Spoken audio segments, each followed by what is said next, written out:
नमस्ते गुरुजी। नमस्ते जी। गुरुजी, मृत्यु के बाद हमारा जन्म कहाँ होगा?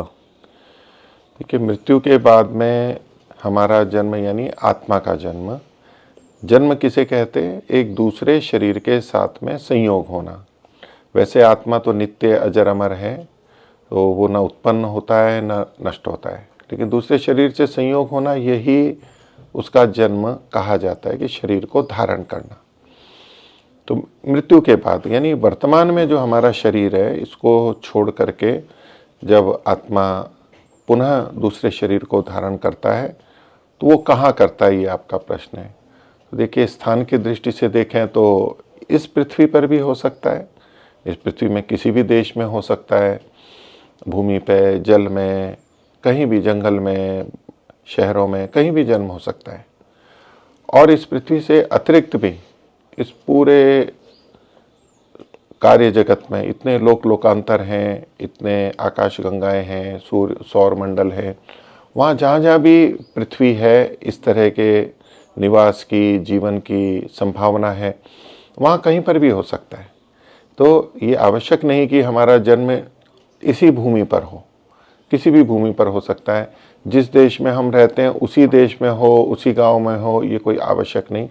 कभी हम वहीं भी जन्म ले लेते हैं, कई बार उसी परिवार में भी मनुष्य जन्म हो जाता है, कभी आसपास में भी हो जाता है, कभी थोड़ा दूर होता है, और कभी बिल्कुल भिन्न देश, भाषा, संस्कृति वाले स्थान पर हो जाता है। तो मृत्यु के बाद में जन्म कहीं भी हो सकता है, जहाँ भी शरीर की संभावना है, शरीर के लिए अनुकूल पर्यावरण, वातावरण है, वहाँ कहीं भी जन्म हो सकता है।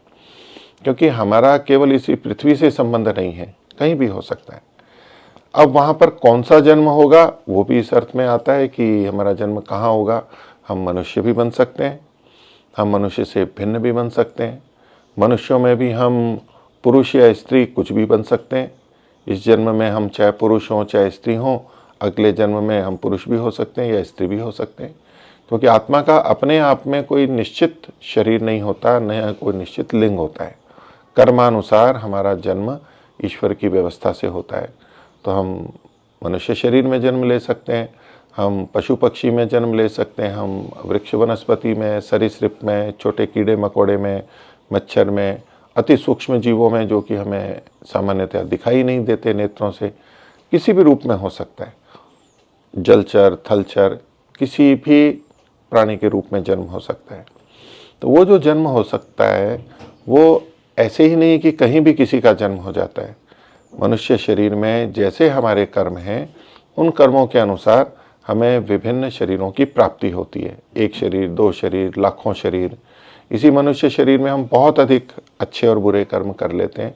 उनके अनुसार हमें, यदि पाप कर्म अधिक हैं, तो उनके भोग के लिए कर्मानुसार भिन्न भिन्न शरीरों की प्राप्ति होती है। उनके भिन्न भिन्न काल हैं जीवन के, कम या अधिक, वो हमें प्राप्त होते हैं।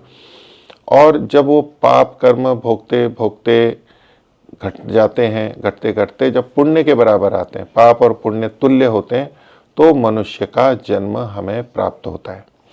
यदि मनुष्य से सीधे हम अगले मनुष्य जन्म में जाना चाहते हैं, जन्म पाना चाहते हैं, तो या तो इसी मनुष्य जन्म में पाप पुण्य बराबर हो हमारे, अथवा पुण्य अधिक हो, तो हमारे को सीधे मनुष्य जन्म मिल सकता है। और यदि पाप कर्म अधिक हो भी गए हैं किसी कारण से, तो थोड़े हैं तो थोड़े जन्म इधर उधर जहाँ भी मिलेंगे लेके, कर्मफल भोग के, जब पाप पुण्य बराबर होते हैं, तो फिर हमें मनुष्य जन्म मिल सकता है। तो इसलिए हमें जन्म कहाँ मिलेगा, विविध जगह हो सकता है। तो अच्छा जन्म मिले, इसके लिए हमें अच्छे पुण्य कर्म करने चाहिए। ओ